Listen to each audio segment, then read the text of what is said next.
here because so many of you asked for a video showing step by step how to water bath meat. Now we're doing a series on heritage canning, some call it rebel canning, to see how things were done before modern pressure canners, how things are still done to this day by the Amish and by many. We have so many comments of people telling us how they still do this. They learned it from their grandmother, their great-grandmother.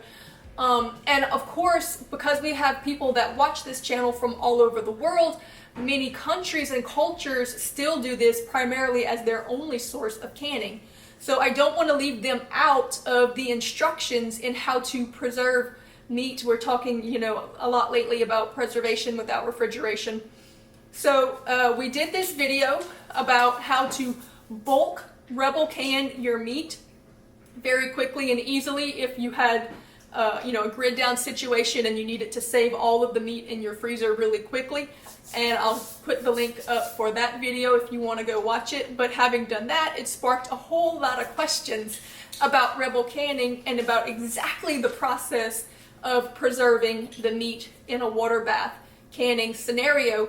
So I did a follow-up video on rebel canning or heritage canning or water bathing everything or whatever you want to call it. And I answered all of the questions that I kept getting in the comments from the previous video.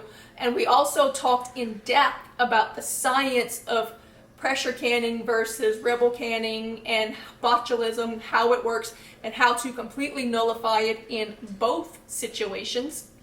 And so I do recommend that before you go any further that you go and you watch that video as well so you can have a better understanding of why we're even doing this video in the first place. Now, I do have a video already on how to pressure can your meat, raw pack, doing exactly what I'm going to be doing today. So if you have a pressure canner and you have the ability to do it, I recommend just go and do it that way. But because a lot of our viewers live in other countries where it is not possible to pressure can, you can't get the canner, you can't get the equipment, or it's just too expensive to have it shipped in from another nation because that's just not how they do it in other cultures, then we don't want to leave them out. We want to also be able to do things that show the most effective way to process this meat and make it very, very safe. So I'm not telling you to water bath your meat. If you want to come for educational purposes like me, if you love to learn history, if you want to know how our parents and grandparents did things, if you want to know how other cultures are doing things, if you want to have a knowledge base in case of an emergency where you don't have access or the ability to use, fancy, expensive, hard to use equipment, then this is for your learning and your entertainment. So without further ado, we are going to water bath some meat today.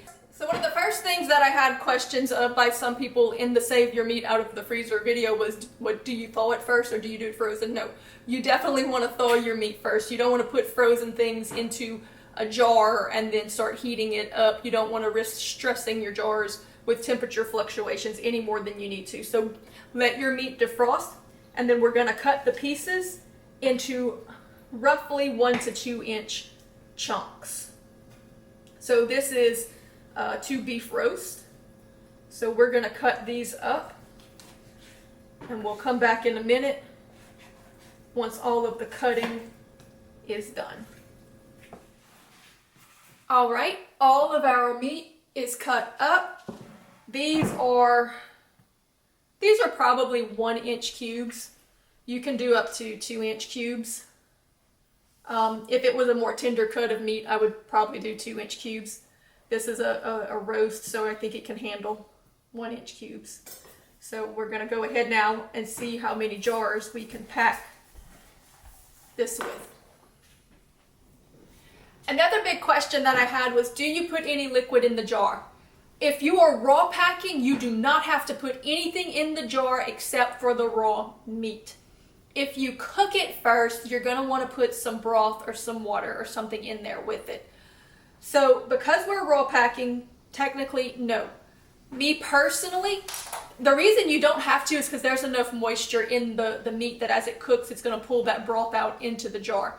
But me personally, I always add like maybe an inch of water or broth, even if I'm raw packing, just because sometimes the meat doesn't have enough juice to pull out to cover the meat, and I like the meat to stay submerged, because if not, it won't make it unsafe, but it'll make it a little tough, the parts that are sticking out of the juice. So personally, to answer the question, no, you don't have to.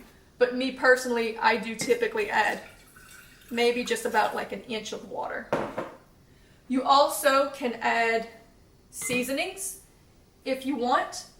The question that most people had was, do I add salt? You don't have to, but salt is a preservative, and salt will increase the shelf life and make it a little bit safer.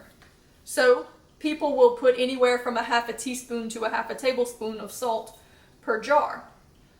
I season everything. I like things to have flavor. And if I'm storing for an emergency situation, I don't know what I'm going to have access to when that time comes. So why not just season it now? So for me personally, I do put some general seasonings. I'm not going to only put a half a teaspoon of salt, because I'm going to put some other seasonings like some seasonals as well that have salt in it. So I don't want to over salt it. But that's totally your preference. If you want to put salt, you can. It doesn't hurt. I always do, because I just don't want unsalted meat. Whenever I'm raw packing, I like to use wide mouth jars because it's easier to get the meat out once it's in there. Excuse me, red pepper always gets me every time. So all we're going to do now is literally just stuff as much meat as we can in this jar. I've got quart jars, so we'll just see out of these 2 roasts how many quart jars it takes. And you want to leave an inch of headspace. So I just pack this stuff in there as much as I can until I get my inch of headspace. And it doesn't have to be an exact science. And then you're going to want to put your, first we need to wipe the rim with a rag with either hot water or vinegar. Typically you use vinegar, especially with meat, because it'll cut through that grease. You want to make sure that there's nothing in between the rim and the lid. And then you want to put the lid on. Don't put it too tight. Remember that the way that it pushes the air out of the jar is that heat expands. So as this is cooking and it heats up, the contents are going to expand and push the air out of the jar through the lid. That's why the lid is separated. And then as it cools, it will create a vacuum that will seal the lid. So you want to put this on finger tight and don't crank it on. You want it just tight enough to where it's holding the lid on so the water doesn't get in, but not so tight that it can't push some air bubbles out. So that's all you have to do.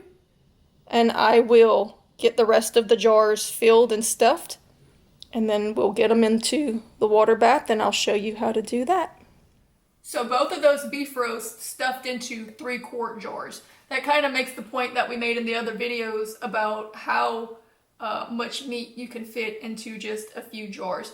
Normally I would make sure that I had enough to fill my canner up and do as much as I can, but this is for demonstration purposes, and that's all I have defrosted at the moment. So I'm going to go ahead and water bath these 3 jars to show you how to do it. I'm also not going to crank up that big old canner outside, that big crawfish boiling pot that holds 80 quarts, because it's August in Louisiana and it's really hot. I normally wouldn't even be doing this in my house right now. I like to water bath can over the winter months when you need to heat your house up anyway. But for demonstration purposes, I'm going to do this in a pot on the stove, but the process is going to be the same whether you're doing it in a small pot on the stove, whether you're doing it in a water bath canner, or whether you're doing it outside with a big giant seafood pot and a propane burner. So whether you have 70 jars in a seafood boiling pot or 3 jars in a little pot on your stove, the method is going to be exactly the same. So let's do it. All right, do you need a water bath canner? No, you just need a pot big enough to get the jars under the water. You do typically want something with kind of a good solid bottom. You don't want anything too thin because that's going to put a lot of heat directly on your jars. If you're just using a regular stock pot for this, you need to put a rack under your jars to protect it from direct heat. This is from my pressure canner, and I'm going to use my pressure canner just because it's a good, deep, thick, heavy pot. So I'm going to use it. I'm just going to hot water boil it without the lid on it to show you the process. But if you don't have that, and if you don't have the rack, you can just put a towel or a dish towel or something underneath your jars. You just want to kind of buffer the direct heat from the bottom of your jars and to kind of buffer them from bouncing around when you get a good boil going there. So put a towel, put something, put a rack. I'm going to use the pressure canner. It already has that. So I'm going to put my 3 jars in. I wish I had defrosted enough meat to fill it, but it's fine. You'll get the idea. So why did I put these empty jars in here? Because once that hard boil starts, I don't want these jars bouncing around and clanking into each other. So I'll put as many jars in here as I can to kind of just cram them in so they don't have room to move around. How much water you put, it doesn't matter as long as they're submerged. This pot is deep enough for me to put quite a bit, and that's going to keep me from having to add water later because of evaporation. But as long as you can get the water up to the top of those lids, that's all that matters. All right, while we're waiting for this to come to a boil, don't start your timer until you have a hard boil. Let's talk about what do we do if the water evaporates, because this is going to be going for quite a long time. So if your water evaporates down to the point where your jars are no longer submerged, you're going to need to add some water to it. But it's very important that you add hot water. So you want to keep a kettle or another pot or something around that you can boil some water up in. Because if you add cold water to your boiling pot, it's going to cool it down and diminish your boil. And if it stops boiling, you have to wait for it to come back up to a hard boil and start your timer over again. You need 3 hours of continuous hard boil. So to prevent that from happening, just have another pot on hand or a kettle or something with some water handy, that if you see the water level is starting to get drop down a little bit low, then go ahead and heat that up and add the water to your boil while it's hot so that your boil maintains and get the water back up to where it needs to be. If you're starting with your water level really close to your jars, that's probably going to happen before you're finished with the process. So again, another reason that I'm using a bigger pot, because I can actually have a lot of water, so I probably won't have to do that, but I need to still have something on hand just in case, because you don't want to be in a pinch where you're like, oh my gosh, now it's, I got to start my timer over. You don't want to do that. All right, when you get a good rolling boil like that, start your timer for 3 hours. You can put a lid on the pot to help it come up to a boil a little faster. All right, it's been a little over 3 hours. We're gonna go ahead and turn the heat off. Let it cool a little bit. All right, I let them sit in the pot just long enough for the boil to calm down. But I just want to show you that even out of the pot, they are definitely boiling thoroughly within the jar. You can see that really good on the camera. So we have a thorough boil all the way through. And we want to see that, and we want to see it continue to boil in the jar for a little while. Alright, now just like with any other canning, we're going to let this sit undisturbed overnight till everything is completely cooled and sealed, and then we'll come back and get a close-up and look at it in the morning and take our rings off of it. The reason that when you're canning it's best to remove the rings when you store it is that in case you lose the seal and the stuff inside starts to rot and ferment, it doesn't explode the jar, it'll just pop the lid off. And also because sometimes with canning you can lose the seal, and if the temperature changes, sometimes you can regain the seal or just not know that you lost the seal if you leave the rings on. So we typically remove the rings once everything has come to a complete cool and it's got a full suction seal on it. So we're gonna just leave it alone right now and we'll come back and look at it tomorrow. All right, it's the next day. I've given it time to cool. There's a good seal on it. I can lift it from the lid. This is the beef roast that we water bathed yesterday, and this is a brisket that I pressure canned a few weeks ago, and I'll give you a close-up to kind of look at it. So I know I'm going to be asked in the comments which one I prefer, which method is easier. It's going to come down to this. If you're only doing a few jars, like I did yesterday in the house, then it is quicker and probably even a little easier to just use the pressure canner. So if you're just doing a little bit here and there, or for, to put some meal in the jars up on the shelf, especially in the summer, it takes a lot of energy and it heats the house up. Now typically I do my canning more in the winter so that I don't have to heat the house up that much in the summer. So in that case, I do think the pressure canning it's a little bit safer, it's a little more convenient. However, if I had to can a whole deer, for example, that I just killed, it would definitely be a lot quicker and a lot easier to stuff 70 jars into my 80-quart crawfish boiling pot outside on a propane burner and get it all done at one time. So I think in an emergency situation, when your pressure canner is not practical, this is great to know. For people in other countries who do not have access to pressure canners, it's good to understand how to do this. Now again, because it's not pressure canned, we want to make sure, and honestly, even if you do pressure can, I still recommend make sure that you heat this stuff up thoroughly to a boil before you eat it. So I would use this for things like soup, stews, gravies, maybe like a pot pie filling, things like that you're going to be recooking anyway. And in that way, you have 100% assurity that no matter what, you are safe.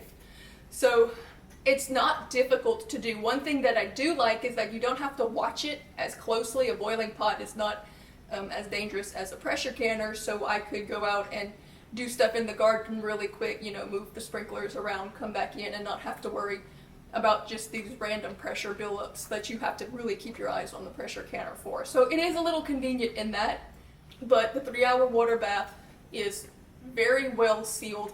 I kind of feel like it's sealed a little bit better even than the pressure canning ones. It's sealed up a lot quicker for me, because sometimes even with the pressure canning, when you first take them out, sometimes they're not sealed, and then as they cool, they sealed. This was sealed from the get-go. So, works very well, very convenient in an emergency situation, works really well for those who have no other option. And like I said, if I needed to do 70 quarts at a time, to put a whole hog in, on the shelf or something like that, I would definitely do it this way. But for just a few little jars, I would probably stick to my pressure canner. And I hope it helps you to understand as well that for those who have to water bath and can't pressure can, that the process is exactly the same as your pressure canning, only instead of putting it in the pressure canner, you're going to put it in the water bath. So for any recipe that I give you from here on out that is a pressure canning recipe, follow it exactly. And then when you come to the point where you put it in the canner, just put it in the hot water bath, and if there's meat in it, you're going to have to bath it for 3 hours. So for our followers in other countries and places where pressure canning is absolutely not an option, I hope that helps you, that you don't have to look for just water bath recipes. You can do a pressure canning recipe because everything is going to be done exactly the same. The only difference is you're not going to put it in the pressure canner, you're just going to water bath it. So as we come to a close on this video, another little tip that I would give is that when you mark your lids, mark WB on the lid so that you'll know that this is something that you water bathed as opposed to something that you pressure canned.